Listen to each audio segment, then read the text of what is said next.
Primordial Defenders by OK Department 6802.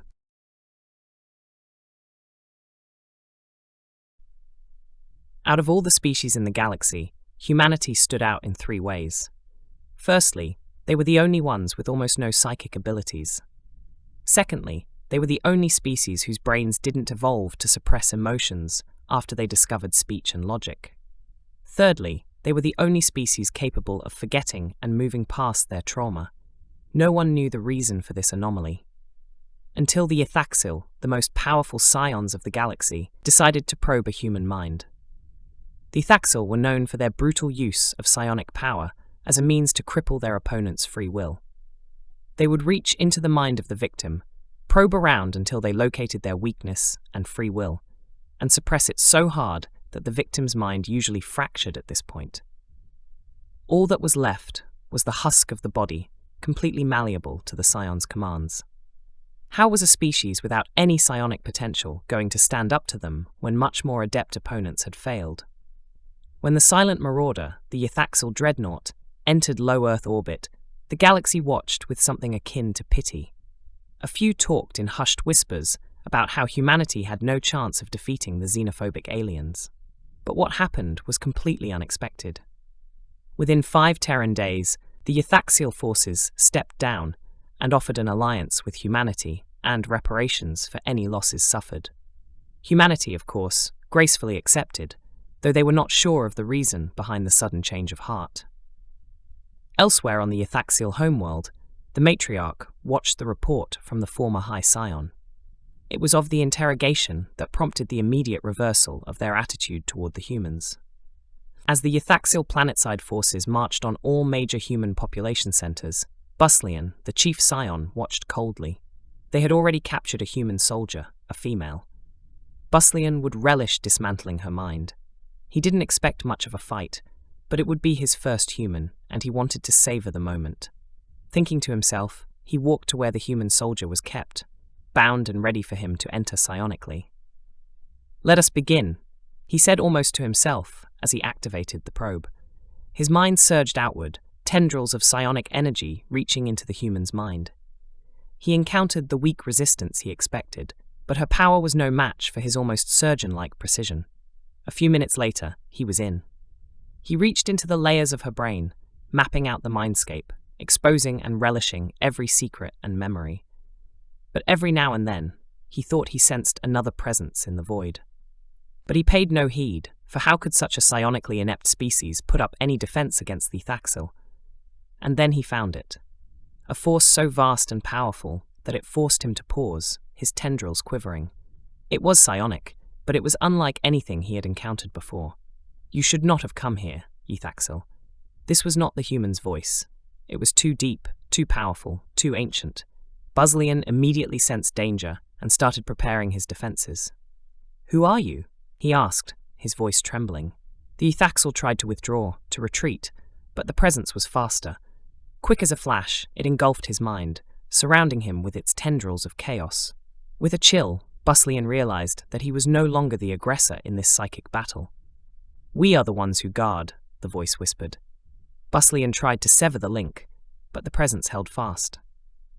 As it dragged him through the human's mind, images flashed before his eyes, fragments of the human's past, moments of unbearable pain.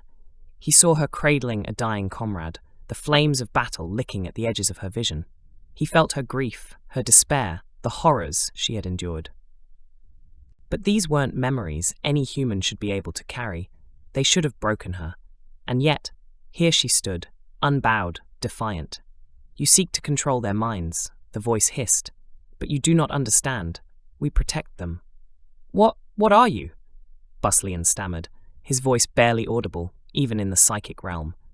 "We are the ones who have always been," the voice replied. "We existed before your kind, before the stars themselves. We have watched over humanity since they first walked the earth, since they first knew fear and death. We shield them from what would break them." More images flooded Buslian's mind, visions of countless human minds, each one guarded by a different entity. Ancient, twisted beings that lurked in the recesses of their consciousness, protecting them from the worst horrors of their existence. He saw one such being gently wiping away the memory of a mother cradling her dead child, removing just enough of the pain to let her continue living. Another stood guard over a soldier who had seen his entire platoon annihilated, taking the sharp edges of the trauma so the man could still fight. But make no mistake, these were not gods. They were not benevolent. They were guardians of chaos, feeding on the raw emotional energy of human suffering and protecting their hosts from breaking under the weight of it. In return, they gained sustenance, a symbiotic relationship as old as humanity itself. You feed on them, Buslian realized, his voice trembling. You protect them so you can survive. We feed on their fear, their grief, their rage. We take the worst of their memories, the moments that would destroy them, and in return, we endure. Together, we are stronger than you can ever comprehend. Buslian's mind buckled under the weight of the truth.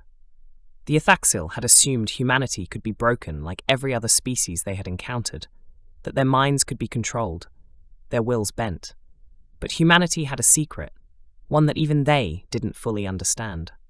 Buslian's mind buckled under the weight of the truth. The Athaxil had assumed humanity could be broken like every other species they had encountered, that their minds could be controlled, their wills bent. But humanity had a secret, one that even they didn't fully understand. The Guardians. These eldritch horrors that protected every human mind, erasing the worst of their memories, dulling the sharpest pains. Without them, humanity would have collapsed under the weight of its own suffering. But with them, humans could endure anything. Buslian felt the presence tighten its grip on his mind. He struggled, but it was futile. You thought you could break them, the Guardian whispered, but you are the one who will break. With a final surge of power, the Guardian pushed Buslian out of the human's mind. He collapsed to the floor of the chamber, gasping for breath, his mind shattered. His psionic abilities, once formidable, were gone, erased by the ancient being that had protected her. The human blinked, her mind free of the intrusion, bright, unaware of the battle that had just taken place within her own consciousness. She looked down at Buslian, who lay trembling on the floor, and frowned. What happened to him? She asked, confused but unshaken. The guards hesitated, unsure of what to do. They had never seen a high scion fall like this. As the human stared down at Buslian, she felt a faint, almost imperceptible whisper in the back of her mind, a presence that had always been there but had never spoken. You are safe, it whispered. You always have been. She didn't understand it, couldn't comprehend the full truth of what had just transpired, but she felt a strange sense of calm. She had survived, as humans always did. And somewhere, deep within her mind, the ancient guardian returned to its slumber, waiting for the next time it would be needed. Across the battlefield, in the minds of every human soldier, similar guardians watched over their charges. They were silent, invisible protectors, bound to humanity for reasons even they no longer fully understood. But one thing was clear: humanity could not be broken. Not while the eldritch horrors still guarded them. The end. Like and subscribe for more content.